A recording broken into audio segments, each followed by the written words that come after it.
Hi, class. For our last part of lecture 2, we're going to talk about direct and representative democracy, and then we're going to get a little bit into the electoral college. So let's start again with direct and representative democracy, starting with direct democracy. Pretty simple concept. A direct democracy is when people or citizens directly vote on policy initiatives. Okay, so there's not representation, you yourself vote. What are some examples of this? Athens, perhaps the very earliest direct democracy we have recorded history of. In 5th century BCE, citizens would regularly meet to vote and pass laws. Okay, and is it democracy if only white landowning males can vote? You could argue that it maybe isn't, but it is at least some semblance of democracy very early on in history. In California, we have a lot of direct democracy. We directly vote on propositions. We can overrule our California Supreme Court. We could overrule our California legislature. We could vote out public officials through recall. In fact, that is going on currently as I record this lecture.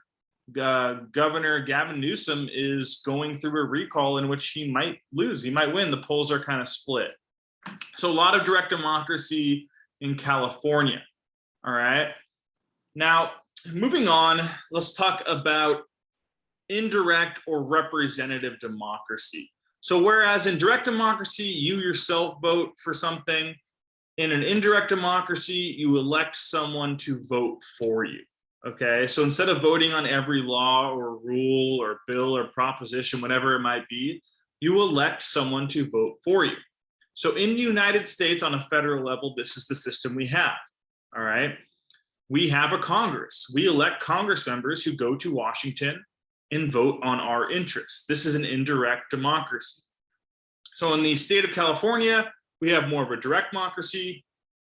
In the federal government as a whole, we have a representative or indirect democracy, again, because we elect people to vote for us. We elect people to represent us. So that's the main difference between representative or indirect democracy and direct democracy.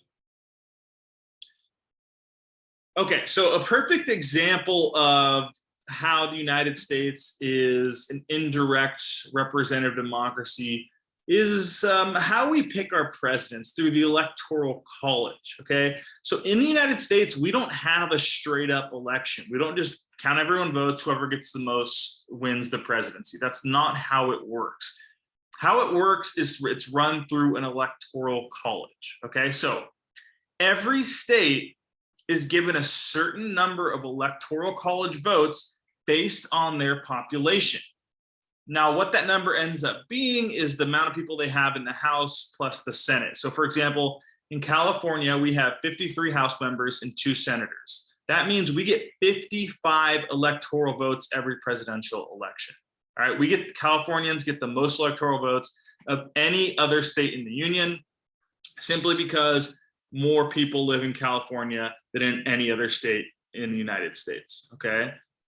So the amount of electoral votes each state gets is dependent on their population, all right? Now, in each state, we have what is called a winner-take-all system, meaning if you win the majority of votes in any state, you get 100% of that state's electoral votes. So let me give you an example here. Let's go back to 2016. Okay, we have Donald Trump versus Hillary Clinton. Let's say Hillary Clinton won 55% of the vote in California, right? How many electoral votes would she get? She would get all 55. It's winner take all. Even if you only win the state by 1 vote, you get all of that state's electoral votes, okay? So if Donald Trump wins Texas by 5%, again, he gets all of Texas's electoral votes. Not half of them, they're not split up proportionally. They get all of them, all right? Now, at the end of the election, we count each state. Whoever gets the most electoral votes wins the presidency. Now, I should mention a little caveat. You don't need to know this, but there are 2 states that don't use a winner-take-all system. That'd be Maine and Nebraska. But let's just kind of push those aside for now, all right? So a candidate needs 270 out of the 538 total votes to win an election. So because we go state by state, and because it's a winner-take-all system, it is possible to win the popular vote, get more votes than your opponent, yet still lose the presidential election. Okay, and we've seen this happen a few times. Seen this happen 4 times. We saw it happen to Rutherford B. Hayes, Benjamin Harrison, but more recently, perhaps in your lifetime, we've seen it happen to George W. Bush and Donald Trump. The 2000 Bush-Gore election, Al Gore got more votes than George Bush, but George Bush won more electoral votes and became president. In 2016, Hillary Clinton versus Donald Trump. Hillary Clinton got something like 2 to 3 million more votes than Donald Trump, but he won more electoral votes. He became the president of the United States. Okay, so why do we have this system? Because a lot of people criticize it and saying, why is someone not winning the popular vote still becoming president? And that's a valid argument. So let's discuss why the founding fathers created this system. And there's a few reasons, okay? For one, for all their talk of democracy and liberty, the founding fathers were somewhat hypocritical in some regards, right? You know, some of them owned slaves, even though they talk about liberty, et cetera. And we will get into that, but the founding fathers were somewhat elitist. You know, they were kind of the upper class people, professionals of their time, and they really didn't trust ordinary people to make the right decision. So they built an electoral college to kind of pick the president. It used to be the electoral college would simply just pick the president. The people would vote for electoral college members, or they have pick representatives for electoral college and they just vote. It's evolved to become more democratic, but it is kind of a barrier between the people and choosing the right candidate. Also, and perhaps the most compelling argument, is it makes small states more relevant.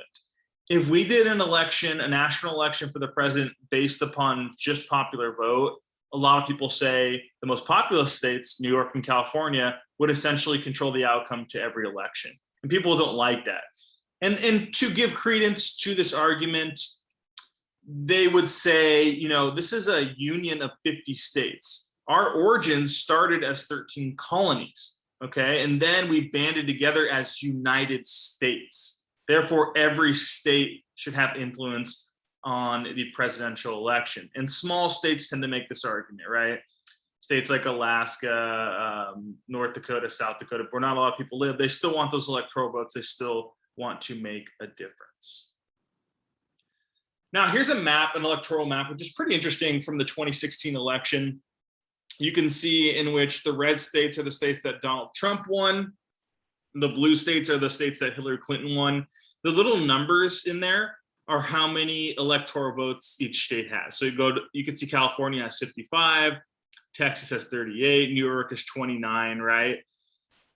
So the bigger states with higher populations have more electoral votes. But here's the thing, you get a minimum of 3 because 2 Senate seats plus 1 House seats equals 3. So like North Dakota and South Dakota, their votes technically count as more because they have lower population, but still get a minimum of 3 electoral votes. So this is kind of how it broke down in 2020. Quite interesting to look at. So that's how our electoral college system works. I know this is complicated. I know it's hard to watch a lecture, not be able to ask questions in real time. If you're having trouble understanding this, again, please reach out to me. Watch this video. It's kind of goofy. It's animated, but it does a really good job of basically explaining what I just explained, how the electoral college works and why some people like it and others don't. Again, not to repeat myself, guys, but please, please, please reach out to me with any questions, comments. I'm always available for office hours, emails, etc. Otherwise, have a fantastic day.